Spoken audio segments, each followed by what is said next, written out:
Thank you for tuning in to Hacks and Hobbies with your host, Junaid. In Season 2 of Hacks and Hobbies, we're visited by our amazing guests coming from all walks of life who want to learn their story, their struggles, and their journey on how they got to where they are today. So stick around.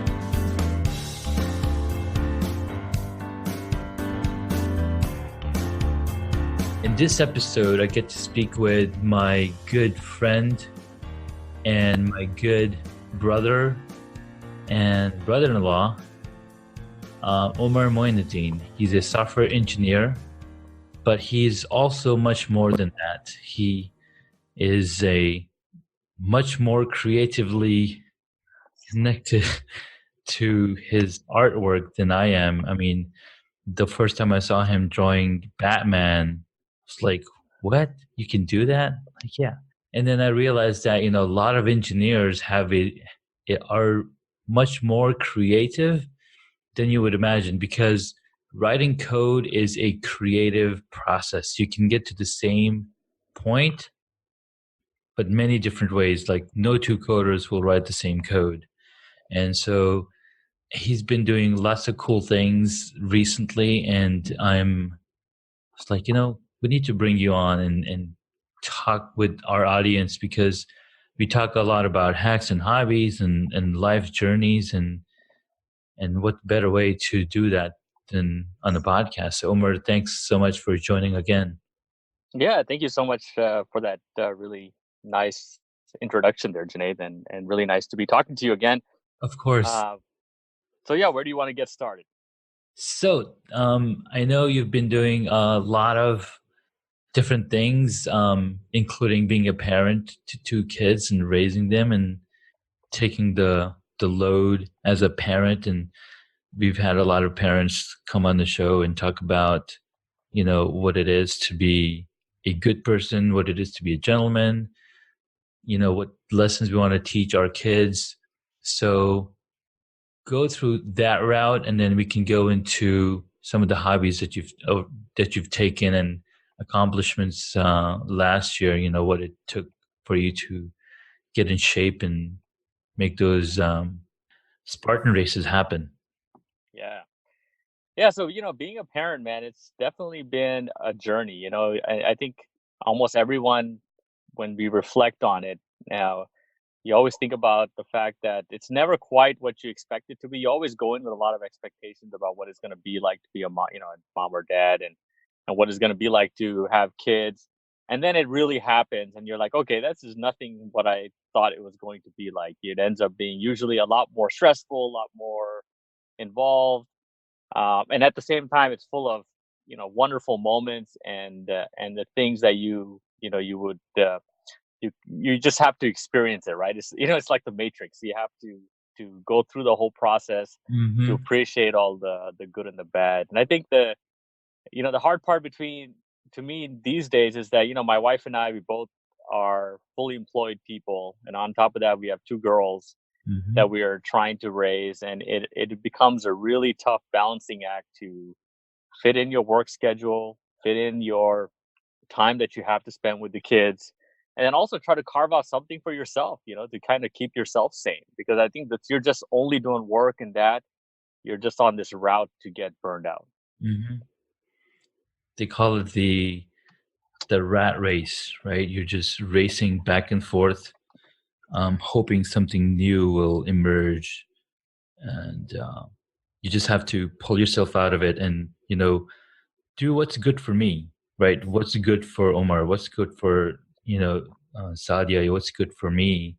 In the sense that I'm spending so much time and energy looking out for the well-being for my kids, but what about the well-being for me? Who's gonna look out for that?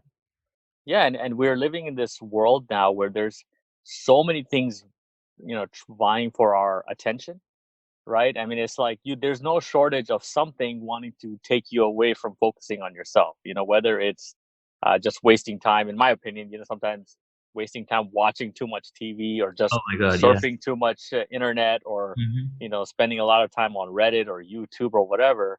And then Yeah. on top of that, you're managing all this other thing. It's like, okay, you barely have any time to ask that question. Okay, hey, what is it that I really want to do here? What is Mhm. it that I want to spend this very precious time that I have on? Because everything else is just constantly struggling to take that away from you. Yes. And that's a big struggle because no matter what it is, right? Everything requires time. Watching television, watching TV, sorry, watching television, watching movies, scrolling through the different social media apps that we have.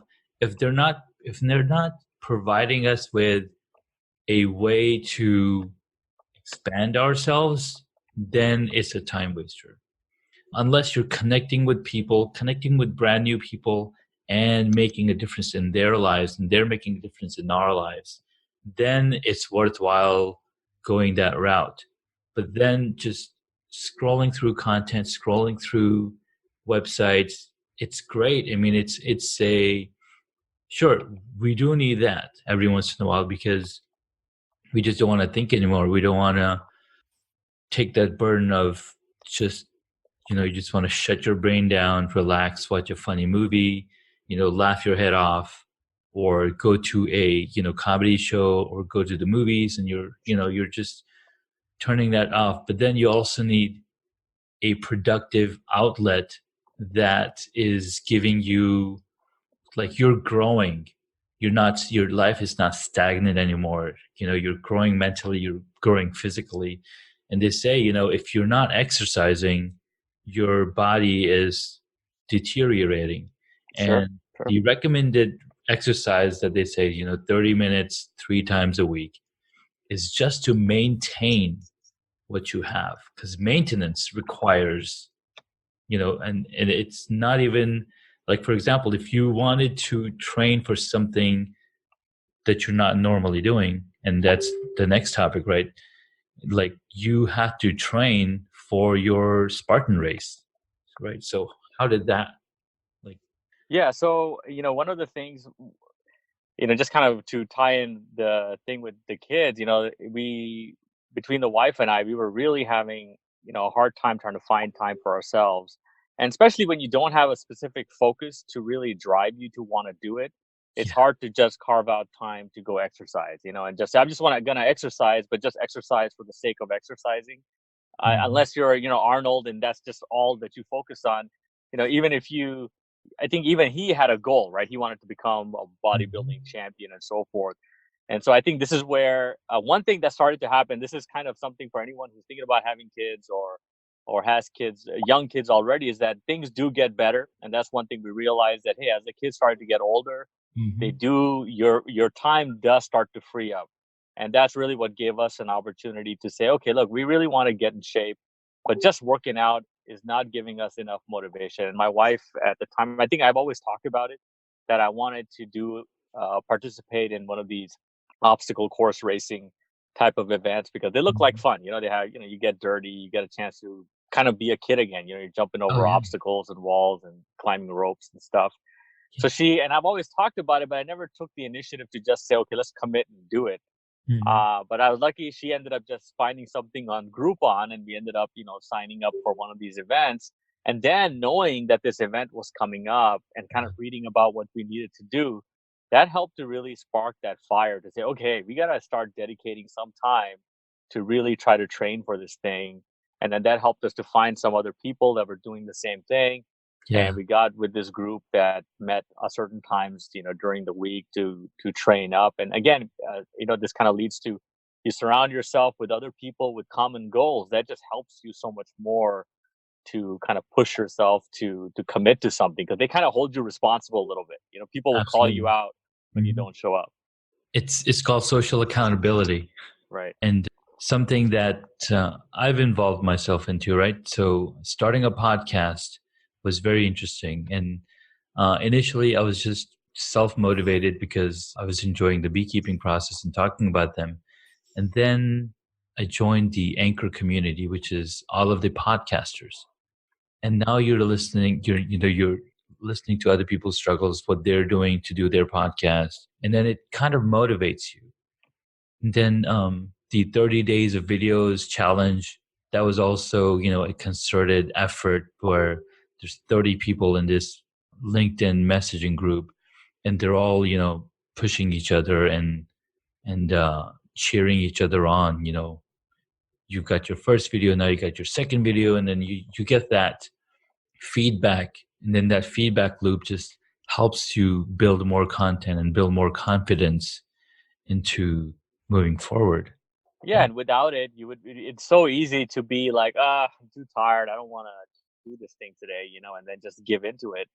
But here you have these people, you don't want to let them down. And I think Yeah. that's a huge force that helps us to stay motivated and keep on track. And, and so yeah, that's kind of how we got into the Spartan racing, and then it kind of spawned from there as far as, oh well, if we did one, let's try to do in the Spartan racing community. Mhm. The idea is that if you can complete 3 events during the year, Mhm. it's kind of considered a very cool thing, and they call it the Spartan trifecta, where you do the shortest race, which is called the sprint, and then kind of a medium race, which is the super, and then the beast, which is the hardest one. If you can do all the 3 in a year, they give you a special medal and a little bit more recognition. And so again, it's that, oh, we did 2 of them. The beast is really hard. It's one of those events that I really did not want to do. Yeah. But the fact that we had done 2 of them already, and a lot of people within our group were doing it, it kind of pushed us forward and made us, commit and do it. And at the end of the day, after doing it, you're happier for it. So Yeah. Yeah. Because now you've accomplished something. You've, gone through that journey, and now you can say, yeah, I did that. But then you keep on going, and you're like, next year I'm going to do 4 races or whatever. right. And with cycling, when I started back in 2017 or 2016, I was part of the group. I'm still am, and they had a Slack group, and then constantly talking about constantly talking about biking gear, Yeah, this is biking, Team Velocipede, right? team velocipede, exactly. And then I was able to dedicate the time and actually go out and bike, and they would have weekly meetups. We're going biking this morning, and I would go out and do the biking. So I was able to do that in 2017, and then 2018 I was really gung ho. I was like, I'm going to continue doing this. But then when you have a third child, it's like, all right, I just can't do it anymore.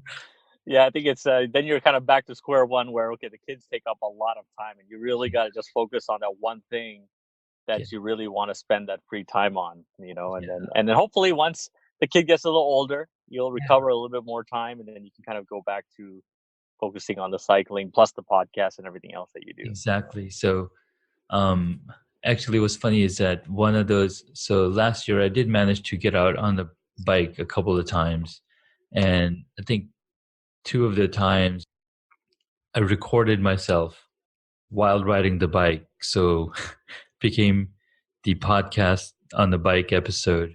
And Right. what's funny is that I mean, I was looking at the analytics. You gotta look at, okay, which content is getting more views, because people will go and look, hey, let's look at this, listen to this podcast. It sounds pretty funny. And I noticed like some of the ones with like low numbers and interesting comment, like cycling, got some a lot of hits. I was like, wow, people are interested in listening about cycling. So maybe there could be a podcast all about cycling.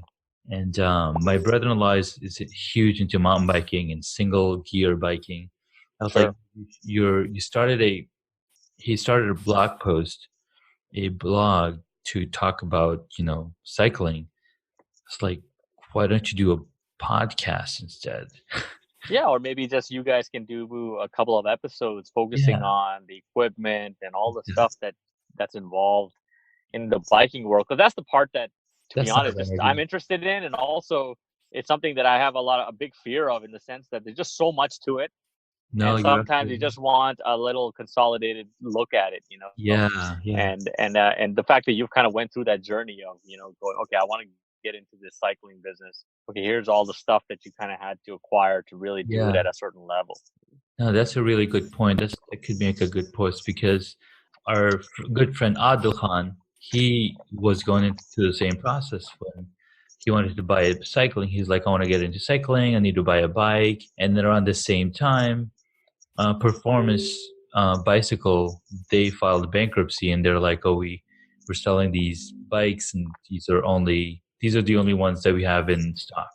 And I gave him some advice and via text. Okay, so these are like high-end bikes that they were trying to Yeah, get yeah, off yeah. the And market. then some of them are, just basic bikes. And he's like, I don't have a huge budget. I just want to spend a low number amount. I'm not looking to spend $2,000 or whatever.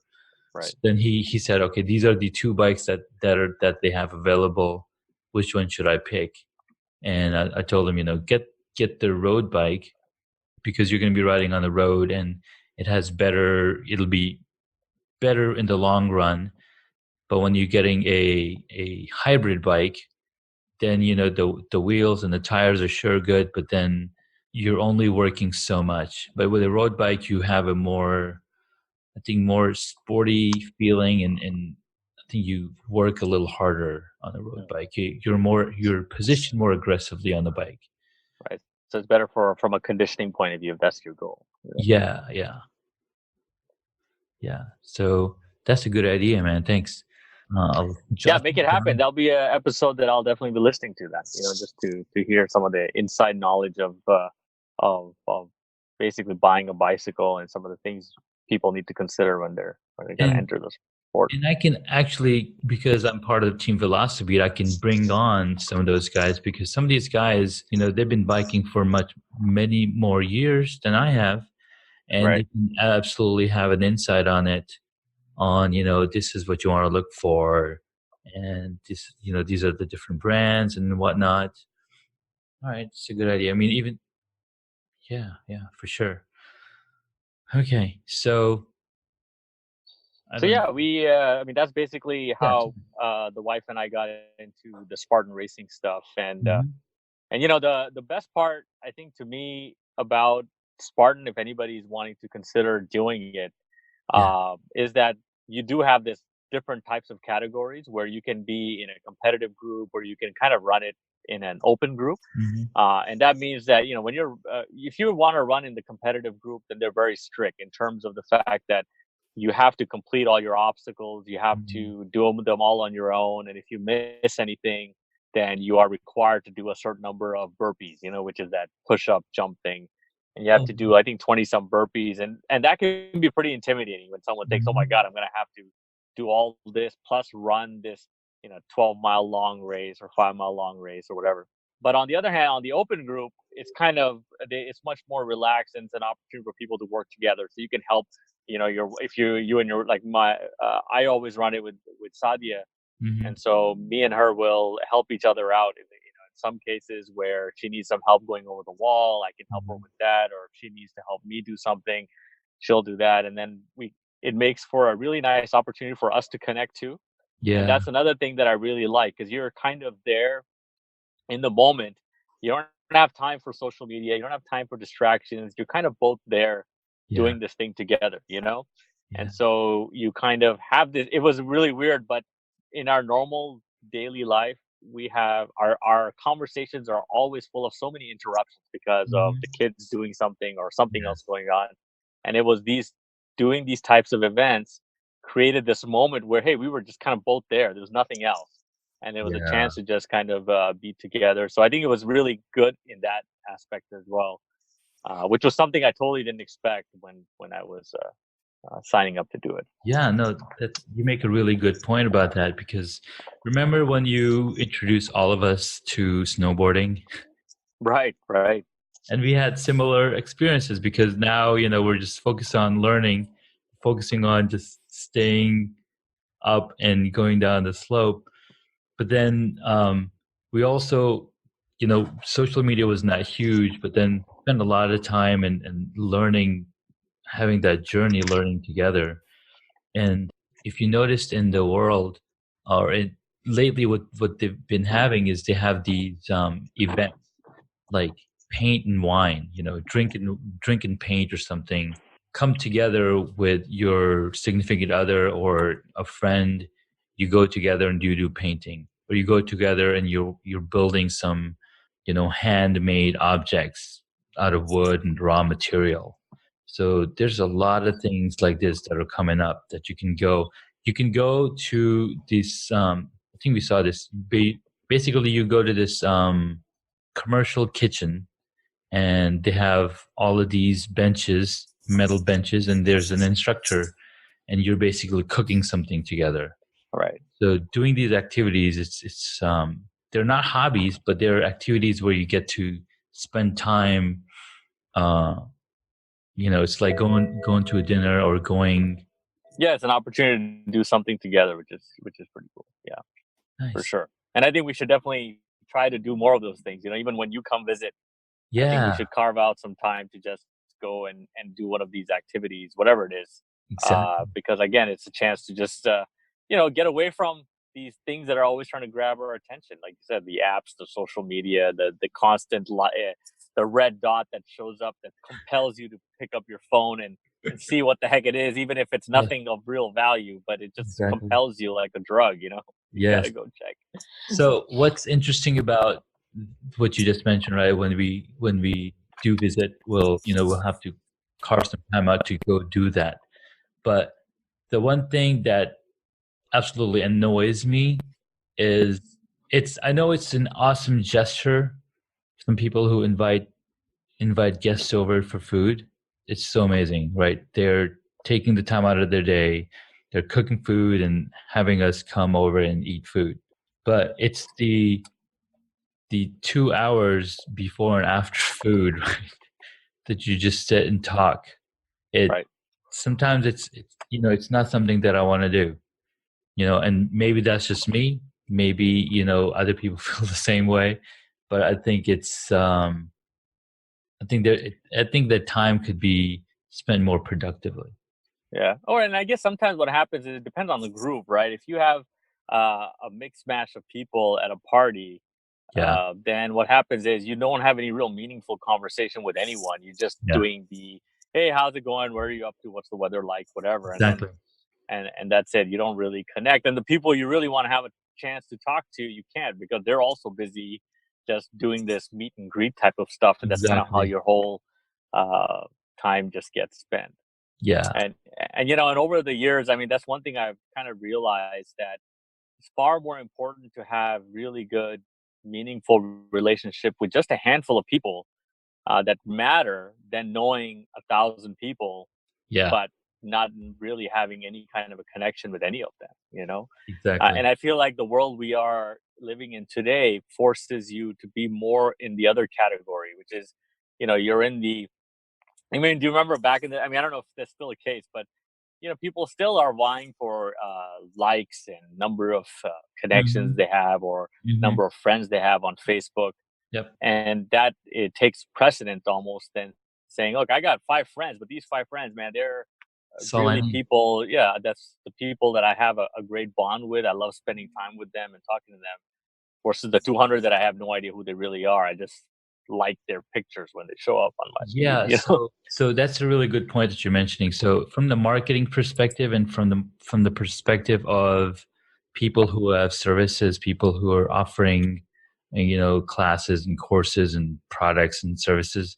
So for their perspective, they kind of need that social proof, right? So let's say you like for example, you just marketed to all of my audience here about Spartan race without knowing about it because what we're drawn towards, we want to talk about it. We want to talk to as many people as we can about it, and that's the nature of marketing.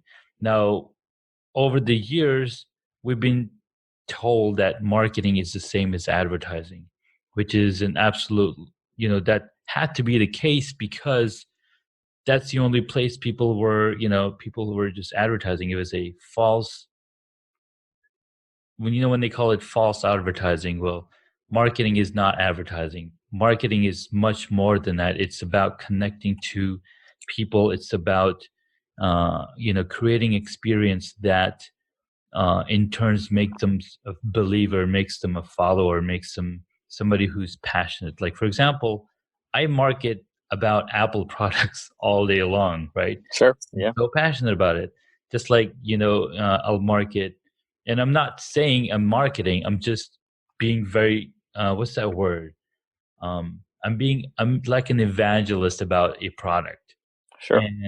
And so the reason why people look, and sure, the majority of the reason people are looking for friends is just to show up, just to be like, oh, I have this many friends.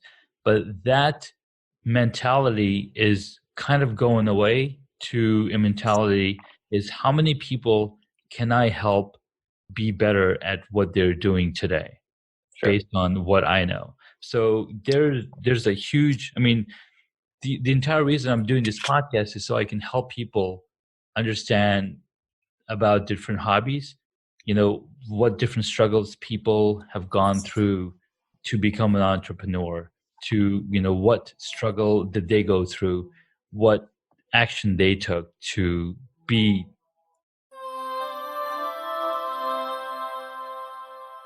As a listener to this podcast, I appreciate you guys. And I've talked so many times about the platform that I use, and that's Anchor. Anchor makes it so much easier for me to publish my podcast to several different platforms, such as Apple Podcast, Google Podcast, Spotify, and so many more.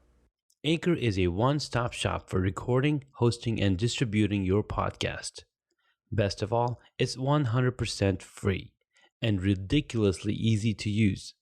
And now, Anchor can match you with great sponsors too, so you can get paid to podcast. I absolutely love Anchor, and I use to record my podcast, Hacks and Hobbies, that you're listening to right now. I love the ease of use of the Anchor app and the way that I can publish the podcast. So, if you've always wanted to start a podcast, make money doing it, go to anchor.fm/start to join me and the diverse community of podcasters already using Anchor. That's anchor.fm/start. I can't wait to hear your podcast.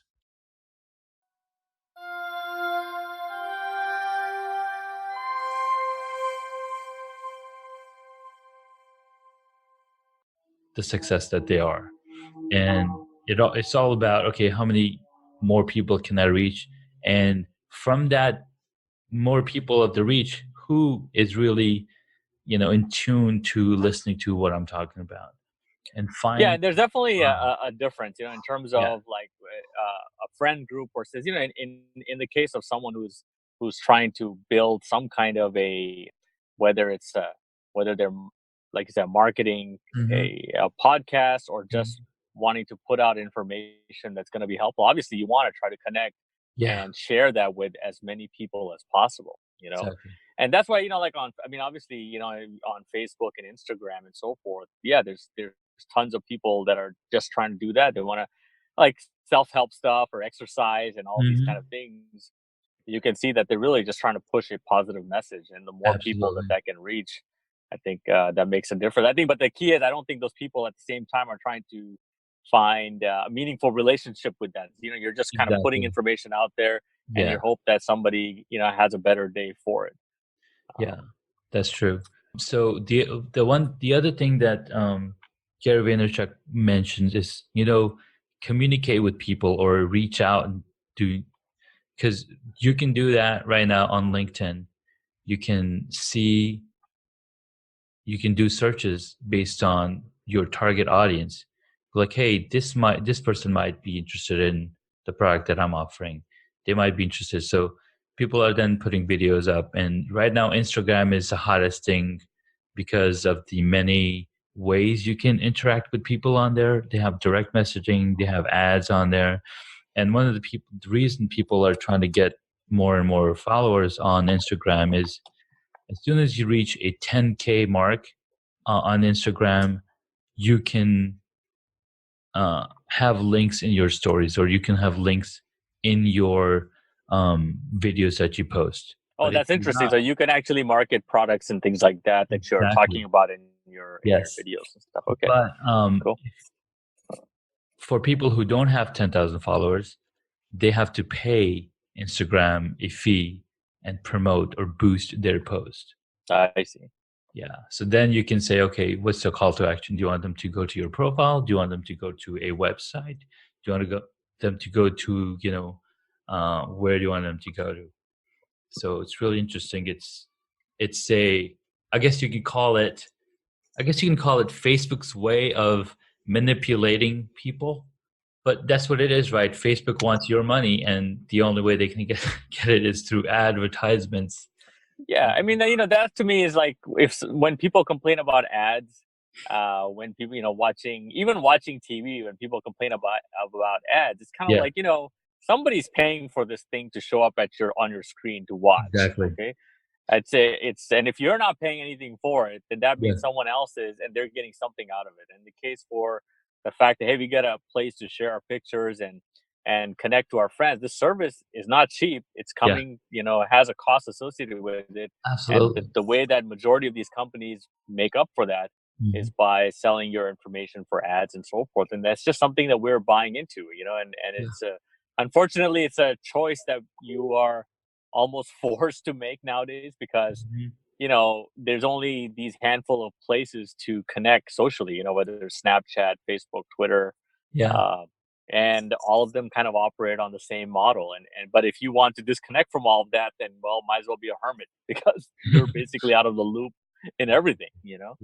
Yeah. So And then you're depressed because right. Well, or maybe not. connecting with Maybe everybody. you finally achieve Zen at that point because you're Yes, like, that's true too. Did you hear about these jail cells that are designed so you can like pay somebody and go live in a jail cell where you have no access to internet, you have no access to phone, social media, and you're provided food. right. Well, I mean, This is we are as addicted to these things. Just like we were talking about how that red icon that shows up with a number Mhm. next to an app, and it literally compels you as much as LSD would compel you, or Yeah, whatever, to go check it and get that hit. Where that ding or that noise that happens, and it makes you feel good that you have so many likes and so forth. That is literally an addiction, it is. for so many people, and it can become almost, a lot. For most of us, it's something that we are able to manage and control. But just like Mhm. there's people that become alcoholics or become drug addicts, it can be something that they just can't. It just starts to take over, distracts them out of just being able to complete normal day-to-day tasks or just be focused at work. Exactly. I know people that are like that just can't focus at work without, like, you were talking to them for 30 seconds and they can't Mhm. help but wanting to take out their phone and look at something. Yes. And that's where, in society we have to be very careful because there's that group of people that really can get into a lot of trouble, just like people did with the opioid epidemic and so forth. Mhm. You just get addicted to these things, and then you really do need to put yourself, just like in a Betty Ford detox center. You Exactly. have these jail cells, I guess, where they just take your phone and Mhm. make you Like, here's a jumpsuit, and a blanket. Thanks. You can get your phone at the end of the week. right. Like, people want to be put in these places because they can't control themselves. It's crazy. Right. Yeah, and So, then and that's the scary part. I mean, we are this generation that literally saw some from nothing to everything being connected. And yeah, we were in this entire transition. Our kids, on the other hand, they're just born in this world, they and are. I think they're gonna have a harder time finding ways to disconnect, or maybe not. Maybe they're just more attuned to it. But I feel like I think they're gonna have a tough time because they just been this stuff has been ever present since they've been born. They don't know So, anything else. so here's the thing about that, right? They have these luxuries of, say, YouTube, right? They want watch anything, they are able to. Right. So the advantage they have in that, sure, they didn't see it coming because it was already there when they were brought into it. The one thing that they can take an advantage of this is they have the time to, one, build an audience around what they love. Like, if you've seen YouTube, there are channels where these kids or these people are just opening up toys. They're just like, the YouTube video is all about unboxing a toy, and they have millions of hits because these kids are watching these toys being opened. So what's happening is these young kids, like for example, I saw the video of your daughter and where she was playing with this toy and Play-Doh, and she's like the way she presented the video and how she's using the toy and the tools to create this beautiful hair of this unicorn. And then at the end of the video, she's like, "Thanks guys for watching. Subscribe to my channel." Like that's ingrained into them, which means that they could be future YouTubers building their audience, building their own niche environment where they can grow as a influencer or as somebody who's teaching other people how to do things. Yeah, I mean, that is the one positive spin, is that everyone pretty much become just like, in the past you had a very select few people in the media that were the producers of content, Mhm. and you had a much bigger audience of consumers. Now we have a much more democratized view of things where pretty much anybody is playing both sides. You can be a producer of your own niche thing, Mhm. and you can also be a consumer at the same time. And Yeah. it spreads the pie, and you get a lot of different views and a lot of different very specific things that you might only care about. Like I love watching, here's another plug, I guess, for somebody. Mhm. But Linus Tech Tips, right? Mhm. I don't know if you've seen his channel, whatever, but he's basically a guy that does really detailed reviews of technical products and so forth. But he has sort of a niche of the way Mm. he does his reviews. But Yeah. that just really appeals to me much Mhm. more so than just the broad reviews that would happen in on TV channels or some other thing before, because Yeah. they were trying to cover for a much broader audience. But this Exactly. guy does something very specific for a technical audience, and Mhm. that's the audience that I kind of fit into. So Yeah. I love that stuff, right? Yeah, absolutely. And that's the power of the internet. I mean, I was reading somewhere that every minute 300 hours of video is uploaded on YouTube. Every minute. Right. So just looking at that number, what's the niche market on there, right? Who's building their audience? And I was reading, saw this other video, and there's this guy out of Canada, Peter McKinnon, and he built up his channel from a few hundred subscribers on his YouTube channel to a million within 9 months. And so this one guy, he broke down the entire formula. Okay, how did he do it? What worked? And because you got to test, you got to see what kind of content that you're creating is bringing in the audience. And then you got to have, all these things in place. So as soon as somebody comes to your channel, they know exactly what they're getting versus what they're not going to get. And there's so many algorithms running on YouTube, and they know exactly what video you watch and what video should be played next or recommended next. And based on that, there's so many new stuff popping up. Like I watch these video trailers for new movies, and I'm recommended a review on the trailer and a review on what's going to happen in the movie, and Right. like other things, like, oh, this is leaked information. They're like, oh, this is going to happen. Right. Yeah, I mean, I think all of us have gone into that YouTube black hole where the Yes, one video leads to another, and yeah, that's that algorithm at work. It just keeps exactly. giving you the things that it knows that are going to pique your interest, and it's going to continue to want to make you watch. I mean, it is magic in some ways, but it's also a little scary. Like, okay, It YouTube is. knows me pretty well. Knows me better than I know myself sometimes. Yeah. So, Elon Musk, he had an interview with Joe Rogan on his show, or was it Tim Ferriss? Can't remember. I think, It was Joe Rogan. I yeah, remember Joe I watched it. Rogan. And you probably seen it, right? And he was like, these are all smart engines. Google, LinkedIn, Facebook, Twitter, they're learning from our behavior, and the advertising that are played, they're learning, they know exactly who we are. And Seth Godin, in his book, This is Marketing, he talks about there's no privacy. Like literally, there is no privacy. You might think there is, but there isn't, because we're constantly giving away information based on what videos we watch, what ads we click on not to show, and links that we follow through. I mean, all of that data is compiled somewhere. They're using that.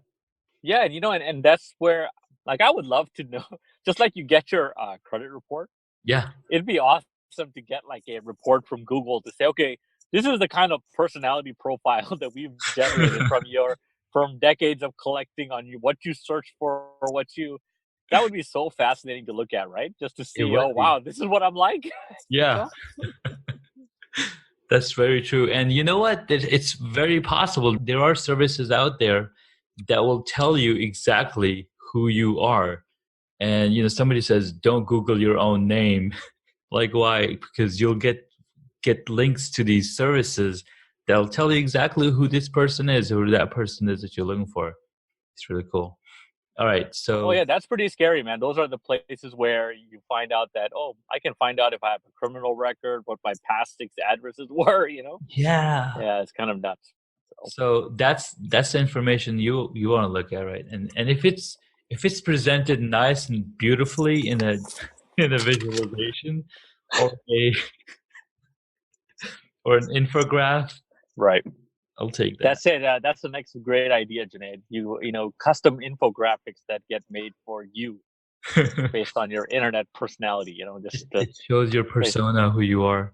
all right. Just goes web crawls through all that data and comes back with. Nice. All right. So, Omar, you got some questions for all of our guests. Number one, what is one hobby that you wish you got into? Oh, that's a easy one for me, man. Because I always had a real love for drawing and art, Mhm. and especially comic book art. And Yeah. it's one of those things where when I was younger, I really was into it. But being a product of the Pakistani Indian community, and having parents with kind of more rigid mindsets about what the expectation is from kids in terms of what they're going to study in school and so forth, Yes. it just was never looked at. It was only ever looked at as a hobby and never Mhm. something that I should try to pursue. And I that's probably, if I have a regret in life, is that I never tried to do something with it. Like actually put myself out there, create a portfolio, try to see if I can get into the comic book world and so forth, because that would have been truly something I would have loved to have tried. At least knowing that, hey, I tried it, okay, it didn't work out, I didn't make it, whatever. But at least I Yeah. know, rather than having this big unknown. And a lot of it was just because my parents were like, drawing. Why would you do? What good is an artist? How are you gonna make any money that way? How are you gonna feed your kids, right? Type of stuff. You should check So out the episode I had with Errol Erdeman. He had very similar. We talked about similar things, right. and I have good news for you, my friend. You can still pursue a career in. Well, if it's not a career, but at least see where it would go, right? So I know you know of Dilbert, Yes. Yeah. right? Dilbert is a comic for those of you who are Living in young. a black hole and don't know what Dilbert is. Yeah. Well, the author for Dilbert, he wrote a really cool book, and I'm skipping his name right now, but he was a book. So he wrote a book called The Joy of Work. Scott Adams is the name of the guy, and he's like, he had a corporate life. Like, he worked from manager, clerk position. Then he was just lucky to become a manager, and then he eventually started. He's like, I really want to draw, so he started drawing and started doing these comics, and we know where he is now. Another example is a good friend of mine on LinkedIn.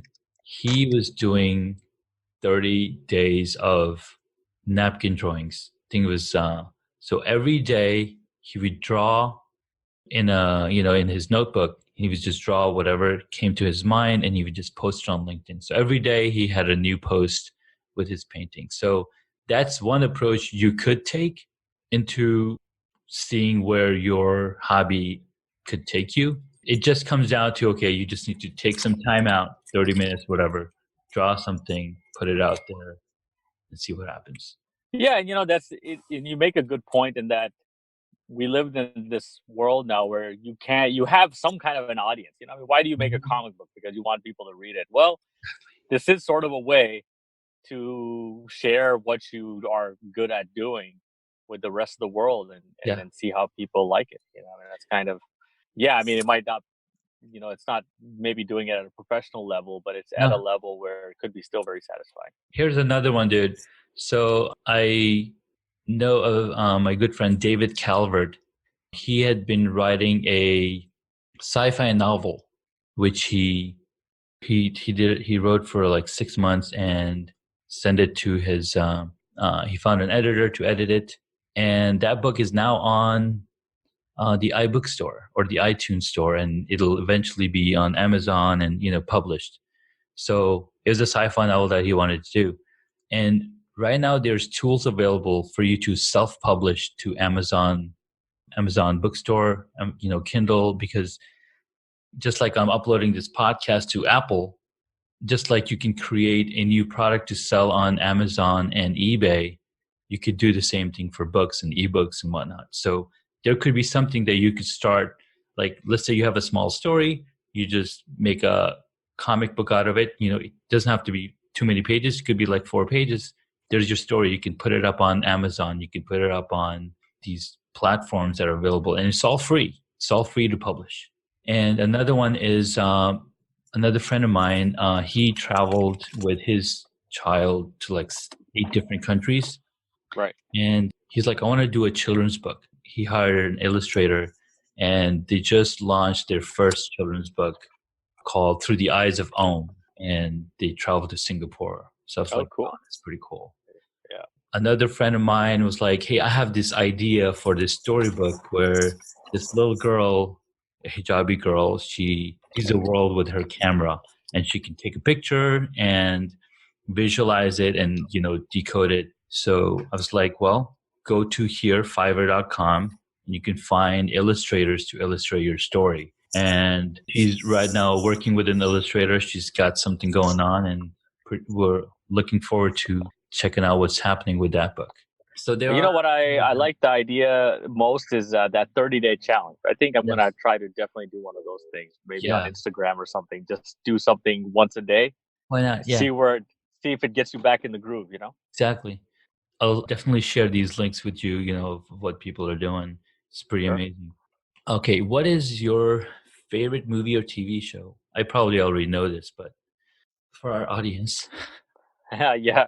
It's really, really hard to pick one. But Yeah. recently we were talking about something, and I think if I was going to say a movie that had the most profound effect on me was probably The Matrix. Because I mean, obviously, I love Star Wars, I love Star Trek, and I love a lot of Back to the Future, a lot of great movies. Hmm. But if there was ever a movie that I went inside with very little preconceived notions, because I think at the time I didn't watch a lot of trailers, Yeah, and how I felt when I came out of that movie, I think I was a different person. Yeah, just absolutely. because of some of the really interesting concepts that movie talked about. This whole idea about our world could be a simulation. We are, at the end of the day, our brains are just connected via Mhm. different sensors. That's how we observe the world. What really tells us that are we really not in some container somewhere, Sure. you know, in a big tank full of thousands of other people just plugged into one big machine. And I mean, you get that feeling sometimes when you put on a VR headset or one of those things, and you're like, "Wow, we're able to create this stuff that pretty much, it's pretty close to making you feel like you're somewhere else doing something else. Yeah. How is it that this whole thing that we're living in isn't an illusion in itself?" So that movie was definitely fantastic. And if anybody out there in this world who hasn't seen it, please go watch it because it's truly a marvelous experience. The sequels, they're great, but Sequels are great. they Yeah. could be. I mean, they To can. help close the story It's out. not every. Yeah, it helps close the story. It's not everybody's cup of tea, but the first movie, just in its own, is Yeah, fantastic. It's brilliant. absolutely. All right. Who is your favorite superhero? Favorite superhero has to be Batman. Yep. Batman it is. Um, I know. yeah, I mean Batman, just because I think one. he really is super because of his mind. He's Yes. basically a genius mind to always outthink and outdo a lot of his arch nemesis. And he also lives by code, right? He has Yes. this. No matter what happens, he always lives by that code, and I always found that very admirable. I mean, Superman, all these other characters are great, but really, Batman is something you can really imagine someone with the drive, the physical ability to possibly achieve. Yeah. In this world. So that's kind of one thing I always respected about that character. Awesome. Last question. If you were a board game, what would it be? Oh man, that's that's a tough one. I'm not a big board game player, Yeah. so so let me think. If I could be any board game, I mean, I guess I guess the cliche answer would be, well, I'd be a chess or something, just because, but maybe, okay, I would say there's one board game that I would pick. I don't know if you know Ludo, right? I do. Yeah, so I don't know if a lot of people in the U.S. know that game, but Actually, the game is similar to Trouble. maybe. So I think the reason I would pick that board game Mhm. just because it was one of those games that I played with my grandmother growing up, and I Ah, have very fond memories of playing with that because that was one game she loved to play. And anytime you were bored, she'd be like, "Let's play this game," yeah. and she would get so into it and everything else. And I have some fond memories associated with playing with that game, so I think I would pick that one. Awesome, man. Well, thank you so much for coming on the podcast. Where can people find you if they wanted to connect with you? I really don't know. I don't have much of an online presence, but I guess on Instagram you could maybe find me somewhere. But maybe you can put a link. Yeah, because because the audience will want to follow your 30-day challenge of your There you drawing, go. right? Yeah, so I think we'll have to put a link in there because I don't know. I don't give out my Instagram ID enough that You can I don't create even a know what new it is. one just for this challenge. There you go. I like that Yeah. idea.